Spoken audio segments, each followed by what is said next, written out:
So this past weekend on Twitter, Cody from the C3 Panther podcast dropped a bombshell of information from a potential inside source of the Carolina Panthers, revealing some crazy information of things that may be going on inside the organization. Let's take a further look at them today on the One Carolina Show.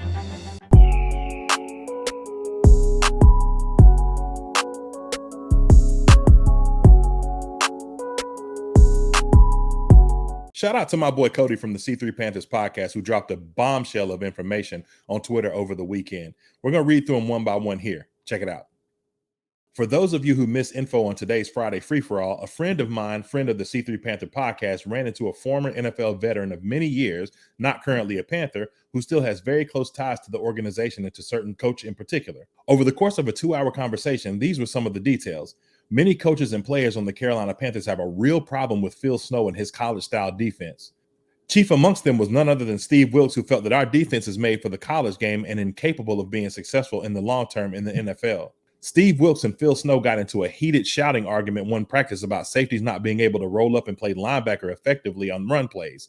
Snow likes to keep 3 safeties on the field to help him play the run, and Steve Wilks feels Jeremy Chinn is the only one capable of doing so, and players like Sean Chandler and Sam Franklin are nothing more than special teams / practice squad players.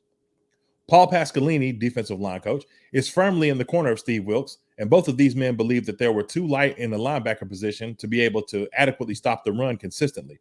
This is largely due to Phil Snow and his insistence on lighted linebackers who can run fast. This is why sometimes Snow feels his safeties and linebackers can be interchangeable in this defense. The feeling in the locker room is that the Panthers are too light on the edges of their defensive line, which brings us to Carlos Dunlap. Carlos Dunlap wanted to come to Carolina, but Scott Fitterer had his hands tied. Matt Rule was making everyone earn their position, so therefore, Scott could not guarantee Carlos what position he would be playing, or starting money. So Carlos chose the Chiefs. Derek Brown wants to be used as a pass-rushing defensive tackle and lost weight in order to do so, as the team advised him to. However, the team couldn't find a big enough presence to fit his role in the middle of the line, so he's basically now lighter for no reason. Jeremy Chinn and Phil Snow aren't on speaking terms, anymore after a disagreement between the two of them last year over how he should be played. Jeremy Chinn has allegedly spoken with David Tepper and told him he believes he can be a great player, but not at 3 different positions. This next one is really sad. Brian Burns doesn't care if he's an edge rusher in a 4-3 or an outside linebacker in a 3-4, but doesn't feel his future is in Carolina under these set of coaches. He has apparently told this to Panther veterans like Steve Smith and Julius Peppers. Speaking of veterans, Luke Kuechly only comes around because he loves the Panthers and has a lot of respect for Steve Wilks and Al Holcomb, but he would never coach for this regime. It's part of the reason why he resigned his front office job. And last but certainly not least, Matt Rule always speaks to David Tepper with Phil Snow at his side. And at least on one occasion, David Tepper had to dismiss Snow in order to talk to Matt in private. Long story short, Matt Rule is a puppet. Phil Snow is the puppet master.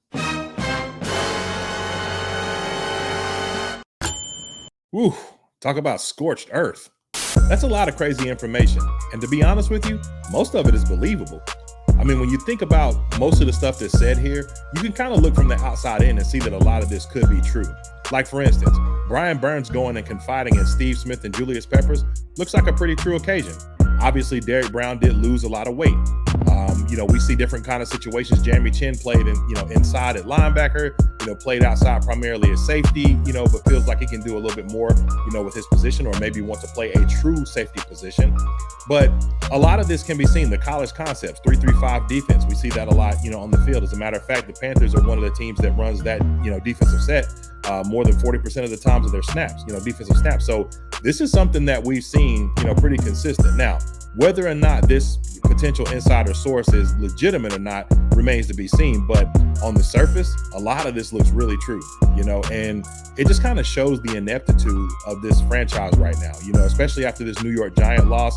It's just one of those things that, you just look at and say there's more validity to it than not when you see, the kind of ineptitude you see on the sidelines, the lack of trust with guys, the lack of leadership. And then that last bit about Phil Snow being kind of the puppet master, if you will, that one is a little stretch for me, but I got to be honest with you. When you look at, how this whole team is constructed and the defense being the best thing out there, the offense struggling consistently, it makes you wonder, does Matt Rule hire people that he gets along with and not people who are necessarily qualified for the job? I mentioned this in the video before. Does Matt Rule put players in positions because they're easier to deal with and they're not strong personalities to manage. I'm telling you, that's a really interesting thing to think about. But let me know what you think in the comments below. Do you think that any of this information is true? If it's all just, potential, hogwash, I don't. I think that it's great, covering, and I think it was great reporting by Cody Lashney. But comment below. Tell me what you think about it. Make sure to like and subscribe. Hit the bell notification so you never miss a video. I'm John from the One Carolina Show. Keep pounding.